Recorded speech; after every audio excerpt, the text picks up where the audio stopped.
Să continuăm cu conferința. După cum se poate vedea, este o înregistrare mult mai târzie acum, pentru că m-am simțit foarte obosit și m-am gândit că nu are rost să înregistrez dacă nu mă simt foarte bine. Dar am rămas în același punct, am pus pe pauză, continuăm să vedem conferința. Pentru cine a vrut să vadă live, oricum a văzut-o live. Da, ok, să continuăm.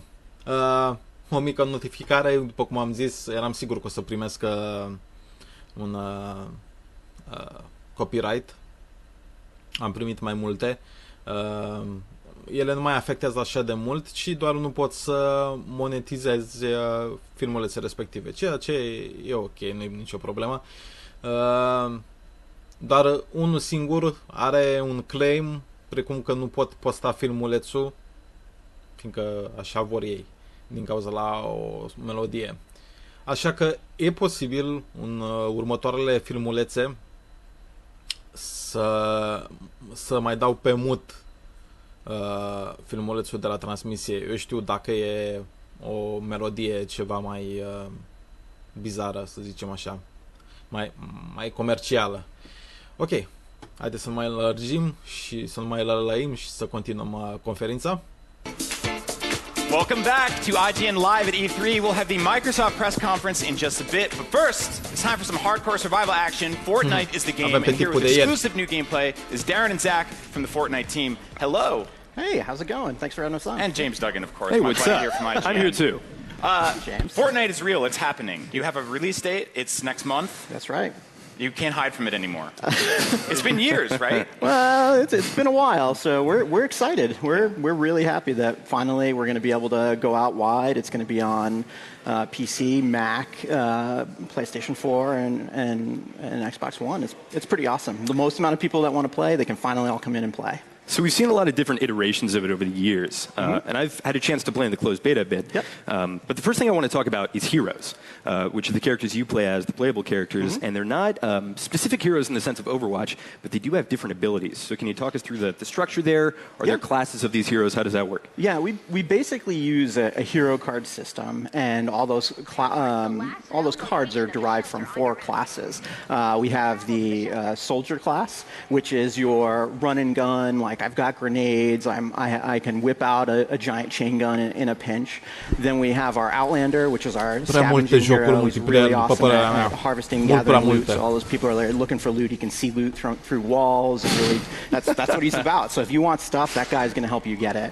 Then we have the constructor. That's our class. Everybody in Fortnite can build, but he's able to sort of enhance the building of all structures in the game. It means he can structures that take damage, he can reflect that back, he can auto heal walls, like that's his big thing. And then of course we have the ninja, which is a mobility class, so you can double jump into combat, smoke bomb in, and then dragon slash out. So he's the melee class of the game. I love that your game makes me decide between if I want to be a construction worker or a ninja. It takes all kinds. That's what Fortnite's about. I feel like every kid should have that option. One of the things I'm really looking forward to in this game is just the sheer amount of construction and creation that it comes in terms of the weaponry.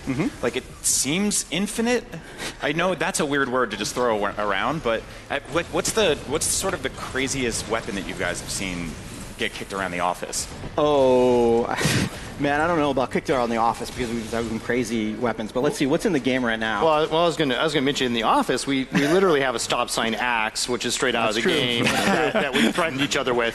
So we did make that. But stop sign axe comes to my mind. Does that mean like stop axing? Well, like, Yes, it is. Yeah, like literally like everything from scavenged materials in the world and sort of weapons of that nature to, I don't know, the deer horn sword. Yeah, like, that's pretty cool. I like we've got ricocheting laser rifles. That was pretty awesome. So you can bounce them down hallways. That sounds awesome. Yeah, there's some cool stuff in there. Like we obviously the upside of having worked on the game for this long. There's a ton of stuff in there, and players are going to be discovering it for hours. And so the basic loop of that is like you'll find loot out in the wild, and then do you have to bring it back to a like central location? Can you just do it on the fly and just start building weapons? So you can build weapons anywhere you find them. You'll get schematics, which is sort of your know-how of like the type of things that you can build, and then you'll find items in the world that let you craft it together. At its heart, you know, Fortnite is a creation game, so crafting is just part of that.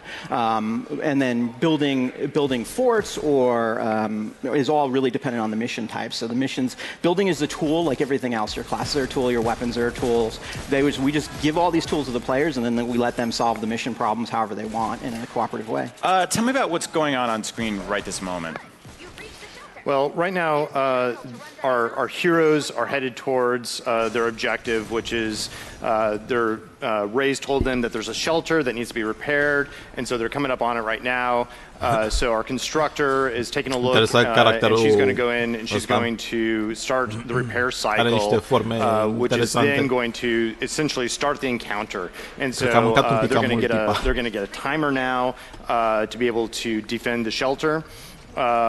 And be able to basically go out into the world, and they're scavenging parts, and the storm's going to start reacting to them coming up in about 5 minutes. But they have 5 minutes to be able to go out, find a bunch of parts, build a defense, and get ready to push back. The shelter itself exists because it's a game in the end. This giant storm has swept into the world, and many of the people in the world have disappeared, but there are survivors out there, and this shelter is literally a shelter from the storm, and the players need to set it up.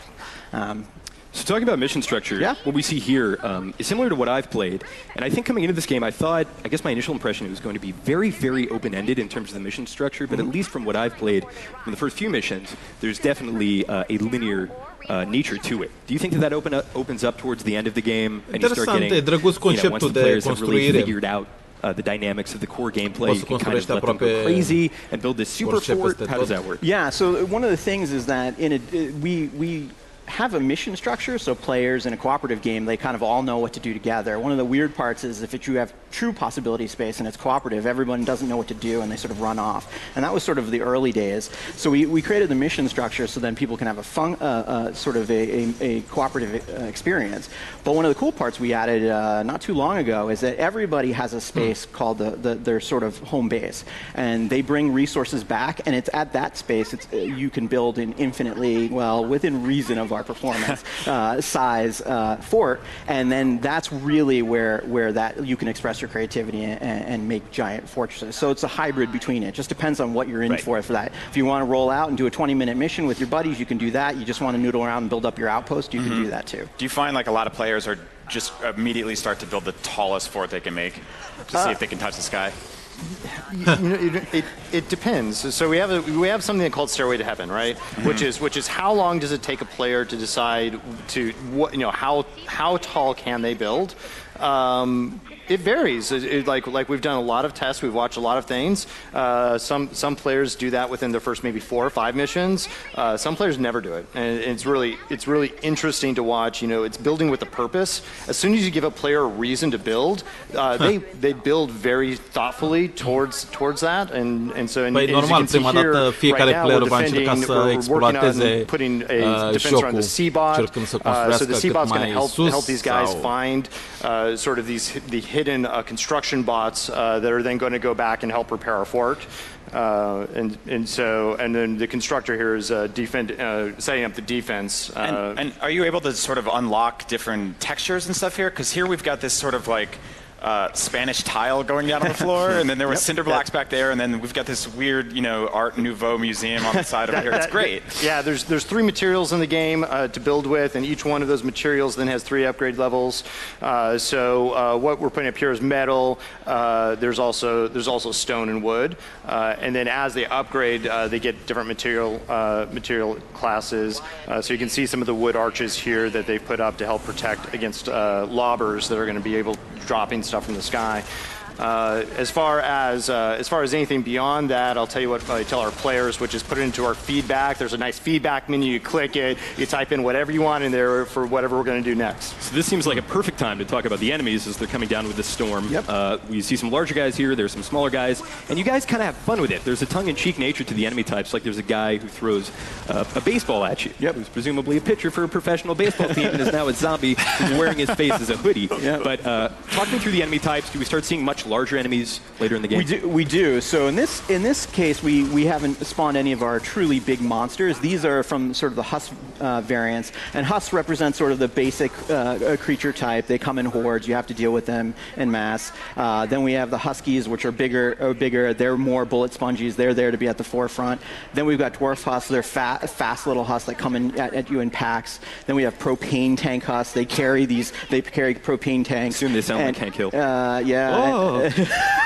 And they will lob those propane tanks into your base, so you want to destroy them before that.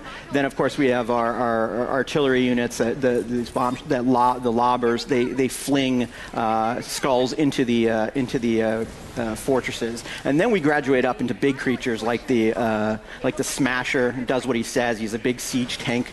He will take down your fort if you let him run too wild. Then we have flangers that are literally throw enemies up onto the top of your roof, and then they try to burrow down into the top. So there's the game sort of starts out at a slow tempo, but then it ramps up quickly, and you get more and more of these creature types as you go. That sounds awesome. We're going to take a quick break, but we'll have more of our exclusive look at Fortnite right after this. IGN is the world's #1 media brand for video games and entertainment. From breaking news and brand new trailers to reviews, let's plays, and the latest tips and tricks. E drăguțel jocul și oferă o customizare destul de mare. Asta îmi place. De exemplu, perioada asta de reclame care o au ei aici, asta este ok, reclamele astea sunt ok, dar e una la FIFA și NHL unde are muzică copyrighted și e foarte enervant, frate, să primești copyright. Pe mine unul mă frustrează, mai ales să primești copyright la un joc care nu te interesează așa de mult. Și pentru mine FIFA și Maiden chiar nu mă interesează. Și să primesc copyright chiar de la ei m-a frustrat puțin. Nu nimic. După cum vedeți, filmulețele mele nu sunt monetized și nu mă afectează faptul că m-au restricționat din privința asta, dar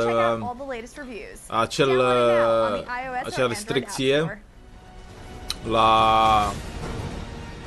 la FIFA este că nu pot posta filmulețul, pur și simplu, și asta mă scoate din sărite. Zici că cine știe ce revoluție e. În fine. Welcome back to IGN Live at E3. Our coverage of the Microsoft press conference starts soon, but first, we're continuing our exclusive look at Fortnite with Darren and Zach. Welcome back. We were just going through that demo. We're going to start it up again, and I just want to know everything about this game, as much as I can get out of you while you're here. So we went through the character class types. We talked about the insane amount of weapons. We talked a little bit about the enemy types. Let's keep going from there. We saw some of the smaller ones. I want to know, do these guys get like a text when you start building something and they just hate you and they just like what's their problem with you? Yeah, the initial part of the game sort of begins to explore like what causes the storm, but it really is like trying to figure out what happened to the people, and then ultimately like they think it might be sentient, and so therefore it reacts to what the players do. So when the players are trying to build something or turn on one of their piece of technology, the storm shows up and it attempts to stop them. So this character's using these abilities in addition to the weapons they have, and that's all relying on a system called energy, which if you don't use it, you lose it. So talk me through the abilities, especially combat. Yeah, absolutely. So as we were saying before with their classes, like all the characters have 3 additional abilities, and then generally they have some passives that work together. And so those enable the characters to just do things in a pinch. Like we're watching the Outlander right now. He has everything from his rocket punch to to effectively a micro teleport where he gets to leap away, which you just watched him do that. So really take advantage of the class abilities is the proficiency, and in this case.